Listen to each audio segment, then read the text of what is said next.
Hello, friends, and well wishes of RK Apex Institute of English. Once again, welcome to our YouTube channel. Here in the series of learning vocabulary. Today we will learn 3 or 4 simple vocabulary words. The first one here, Jagan returns from abroad.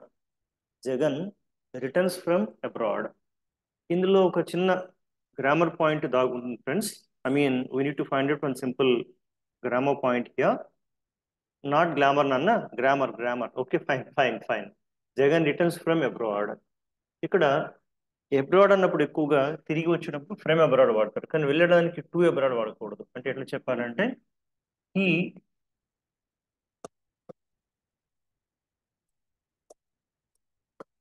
Vent abroad last week. అక్కడ ఈ went to అని పెడుతుంటారు, తప్పు.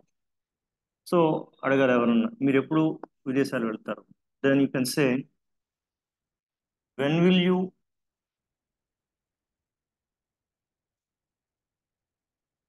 Go abroad. ఒక to అనేది తప్పు అవుతుంది అక్కడ. So when will you go abroad, ఈ వెంట్ అబ్రాడ్. అలాగే అబ్రాడ్ అంటే విదేశాలు. సో విదేశాలు మీరు ఎప్పుడు వెళ్తారు?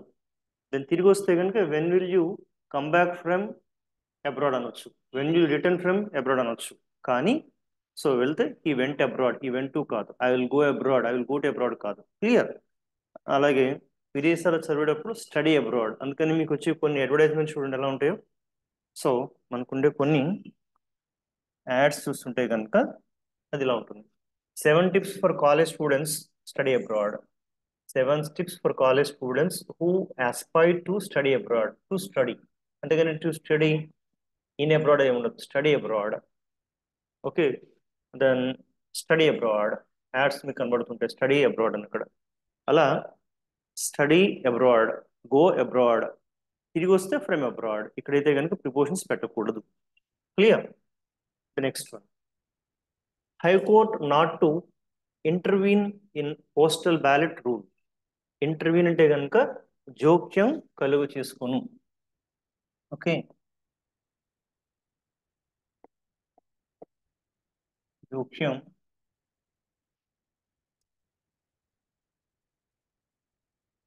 కలుగు చేసుకును.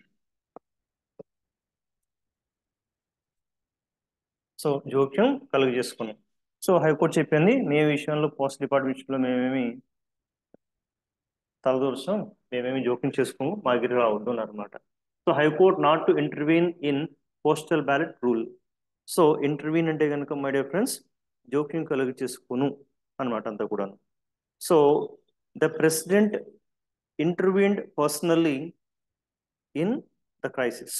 ఏమన్నారు? ద president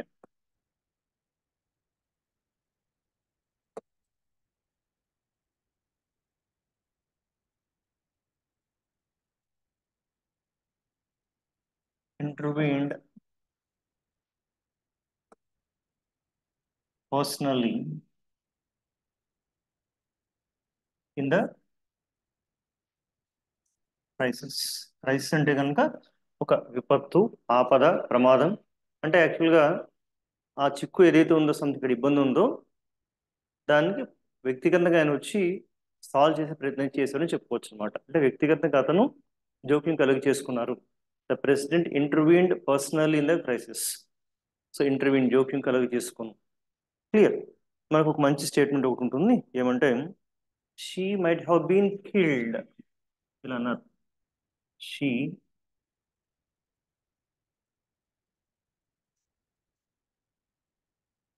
might have been killed had the neighbors had her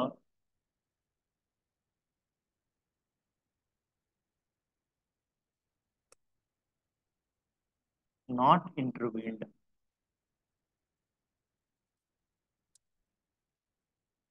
అంటే వాళ్ళ నైబర్స్ వచ్చి సమయానికి వాళ్ళు జోక్యం కలిగి చేసుకున్నారు, లేకపోతే ఆవిడ చచ్చిపోయి ఉండేది, అంటే ఆవిడ చంపేసి ఉండేవాడు. She might have been killed, ఆవిడ చంపబడి ఉండేది. Had her neighbours not intervened, అలాగా వాళ్ళు జోక్యం చేసుకోకపోతే ఆవిడ చనిపోయి ఉండేది. సో ఇంటర్వీన్ అంటే కనుక బికమ్ ఇన్వాల్వ్డ్, అంటే అందులో ఇన్వాల్వ్ అవ్వడం, జోక్యం కలిగి చేసుకోవడం అని వస్తుంది అనమాట. Clear. Next Salman Khan. Okay. Second plot to kill Salman ఇంకా ఫాయిల్డ్. సో పిఎల్ఓటి ప్లాట్ అంటే ఏంటి? PLOT plot. ప్లాట్కి రెండు రకాల అర్థాలు ఉంటాయి ఫ్రెండ్స్. ఒకటి వచ్చేసరికి ఒక part of any film or movie or event, దేనిలో ఒక సినిమాలో కానీ కథలో కానీ ఒక ఒక పార్ట్ని, ఒక భూమికని, ఒక ముక్కని మనం ప్లాట్ అనొచ్చు. ఒక సినిమా చూస్తారు, అందులో మెయిన్ ఏంటి అసలు? What is the main plot of the movie అంటారు అక్కడ. What is the main plot of the movie అంటే మెయిన్ స్టోరీ ఏంటి అన్నట్టు అనమాట. మెయిన్ అందులో థీమ్ ఏంటి అన్నట్టు. కానీ అదే ప్లాట్ మనకు ఆ, ఇంకొక అర్థం వచ్చేసరికి కాన్స్పిరసీ అని వస్తుంది అనమాట అక్కడ. కాన్స్పిరసీ అంటే కుట్ర అనొచ్చు అనమాట. కుట్ర, కాన్స్పిరసీ అంటే ఇతన్ని చంపడానికి రెండోసారి కుట్ర జరిగింది. Second plot to kill Salman in car అంటే అతన్ని చంపడానికి రెండోసారి కుట్ర జరిగింది అని చెప్తున్నారు అనమాట ఇక్కడ. Second plot. Plot means conspiracy, కుట్ర. ఇక ఎఫాయిల్, ఫాయిల్. ఫాయిల్ అంటే కనుక యాక్చువల్గా ఇది నౌన్ ఉంది, వర్బ్ ఉంది.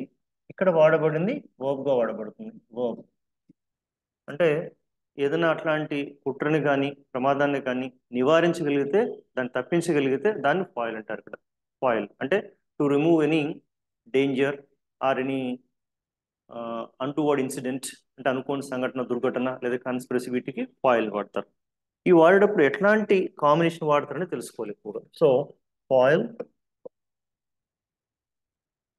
ఏ ప్లాన్, ఏదైనా ఒక ప్లాన్ ఎవరైనా వేసారు దాన్ని తిరగొట్టడం, లేదంటే conspiracy, you can say crime, plot, ఇలాంటి వాటి అనమాట. ఒక కుట్రని కానీ నేరాన్ని కానీ ఒక ప్రణాళిక దేనన్నా కూడా తొలగించడాన్ని, దాన్ని జరగకుండా భగ్నపరచడాన్ని ఫాయిల్ అంటారు అనమాట ఇక్కడ. Foil, foil. సో ఫ్రెండ్స్, ఇలా ఈ వీడియోలో ఈ ఇంటర్వ్యూని ఒకటి, ఫాయిల్ ఒకటి, ఇలాంటి ప్లాట్ ఒకటి నేర్చుకున్నాం. సో మరొక వీడియోతో మళ్ళీ కలుద్దాం. Till then, bye bye, nice, will see again.